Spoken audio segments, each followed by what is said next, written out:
आगोलाव गोनो गोथो बिदिनो नांलाय खमलाय जाद्लाबायबाय थादोंमोन दिनैनिफ्राय गोनो गोथो नांलाय खमलाय जिनिसा फैनाय नंला आरो बे सरलपारा पिकनिक स्पटखौ माब्लाबाबो बन्द खालामनो हाया।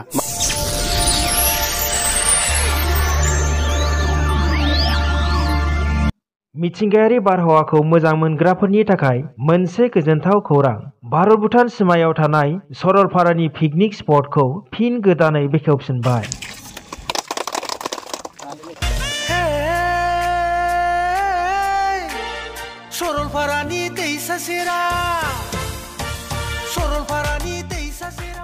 बिटिसि सोरखारनि गनायथि होनायाव रायजो राजाफोरनि हास्थायनाय बायदि दावबायारिफोरनि थाखाय फिन गोदानै कक्राझार जिल्लानि सिङाव थानाय सरलपारा पिकनिक स्पटखौ उल्टापानी फरेस्ट रेन्जनि आइसि खरेन्द्र मुसाहारिया फिथा हास'नानै बेखेवनानै होयो।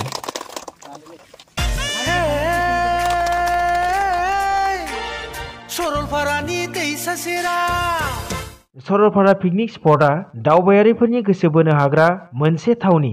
गंगार हाजोनिफ्राय जिरि जिरि बोहैबोनाय दैसायाव दावबायारिफोरा गोलोम बोथोरनि समाव दुगैनानै बेरायनायजों रंजानाय गोजोननाय लायो। समायना मिथिंगाजों बुंफबनाय बे पिकनिक स्पटआव दावबायफैनो हासिगोन होननानै उल्टापानी फरेस्ट रेन्जनि आइसि खरेन्द्र मुसाहारिया फोरमायदों। गोबाव समनिफ्राय बे सरलपारा पिकनिक स्पटआव गोनो गोथै सोलिबोदोंमोन। दा दिनैहाय माखासे मानसिफ्रा अफिसनि नियम टुरिजिमनि नियम नितिखौ गासिबो मानिनानै मोनसे लेखा बानायनानै लाबोबाय। बे लेखा बानायनायखौ जों फरेस्टनिफ्राय खुब गोजोननाय मोन्दों। आगोलाव गोनो गोथो बिदिनो नांलाय खमलाय जाद्लाबायबाय थादोंमोन दिनैनिफ्राय गोनो गोथो नांलाय खमलाय जिनिसा फैनाय नंला आरो बे सरलपारा पिकनिक स्पटखौ माब्लाबाबो बन्द खालामनो हाया। मानो गोदो जों फरेस्टनिफ्राय फैनानै गोबां सम जावथेदोंबो बिसोरनि गेट टेट बुफायफैदोंमोन। बे बुफायनाय नियमाव जोंबो गाज्रि मोनफादोंमोन। दा बे नियम बादि बुफायनाय मोननाय नंला आरो आगोलनि नियमफ्रा बे दानि नियमाव फैनाय मोननाय नंला आरो दा बिसोर रयेल्टि रेभिनिउ गासिबो गासिबो कागज पत्र बानायनानै थाफैबाय।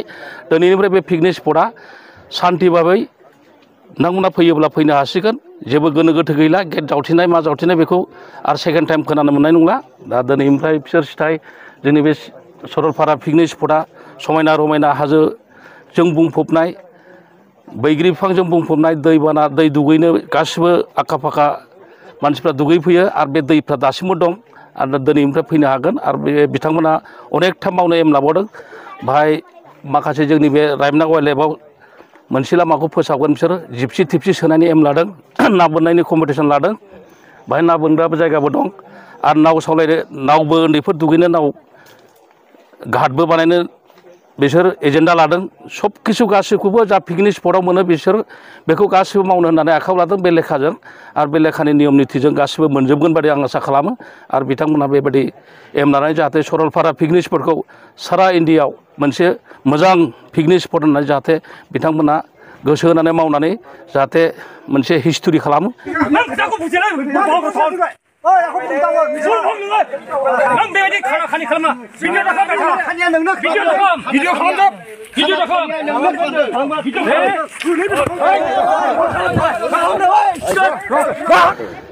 दान्थे बेटेखान्थायाथ' बावैसो सिगां जादों।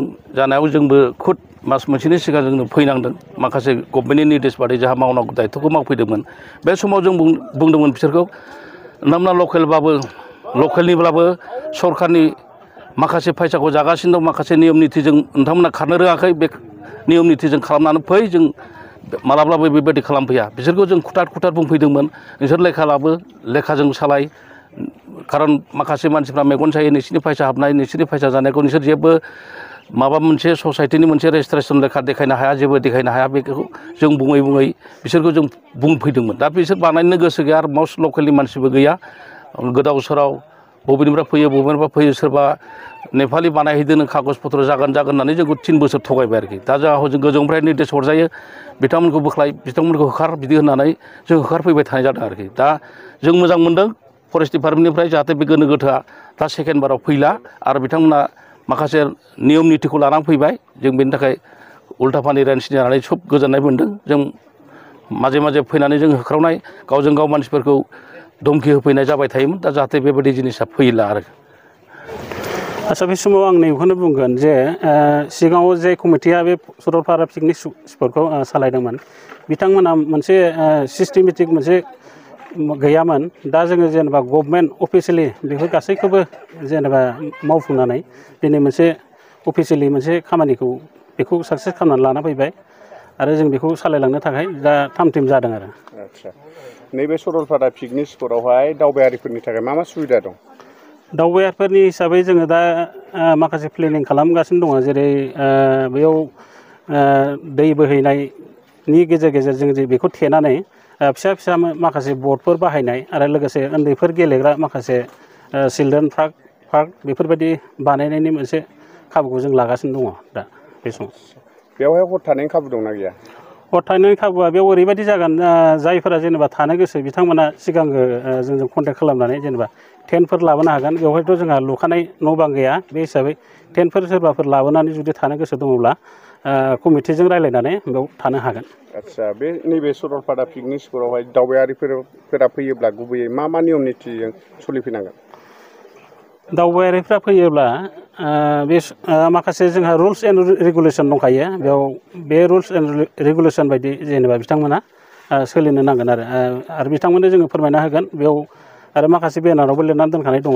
आरो गुबुन हादरफोरनिब्ला जेनेबा गुबुन जायगाफोरनिब्ला बेखौ जोङो कमिटिया बेखौ फोरमायना होगोन आच्चा आरो जोबथारनायाव मोनसे सोंथि दावबायारिफोरनि थाखाय हान्था मेला खालामनाय एखनबा मालाबा समावहाय जों नुनो मोन्दोंमोन नैबे जायनाखि सरलपारा पिकनिक स्पट बै पिकनिक स्पटआवहाय दावबायारिफोरा फैयोब्ला एखनबा समाव गिदिंना थांफिननांगौ जायोमोन मानो होननानै बुङोबा बेयावहाय माखासे बाथ्राफोरखौ लानानै लामा जावथेलायनाय जायोमोन देग्लाय बेफोरबायदि जागोन ना जाला दाथ' बे समाव बेबायदि जानाय नङा खारन जोङो दा बेखौ अफिसियेलि गासैबो प्रसेसखौ जोङो मावनानै लाबोनाय हिसाबै बेयाव जेबो प्रब्लेम जानांगौ गैया दावबायारिफोरा सिगाङाव जेरैबायदि खस्थ' मोनदोंमोन जेनेबा लामा जावथे जानाय बेफोरबायदि जेनेबा माबायाव भुगिनांदोंमोन दा बेबायदि जाया आरो दा फैनो हागोन मोजाङै मोजां जेनेबा नोंथाङा नैबे माबानि कमिटिनि आफादगिरि हिसाबै दावबायारिफोरनिसिम मा मेसेज हरनो सानो दावबायारिफोरनिसिम आं बेखौनो मेसेज होनो सानोदि सरलपारा होननानै बुङोब्लाथ' बियो मोनसे जोबोद मोजां मोनसे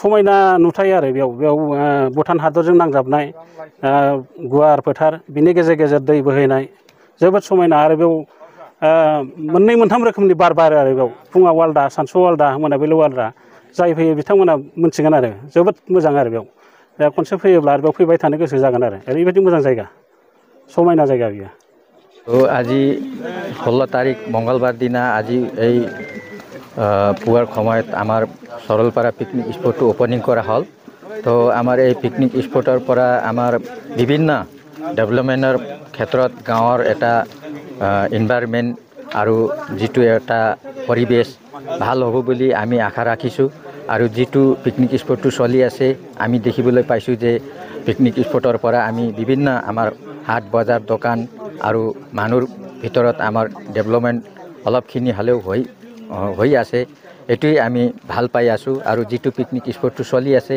এটো এটা গভৰ্নমেণ্টৰ ৰুল ৰেগুলেশ্যন হিচাপত চলি আছে এটো নিয়ম বাহিৰত চলিবলৈ নাযায় বুলি মই আশা ৰাখিছোঁ আৰু আজি মই গাঁৱৰ লোকেলিটি হিচাপে এইখিনি কথা কৈ পেলাই মই সামৰণি মাৰিছোঁ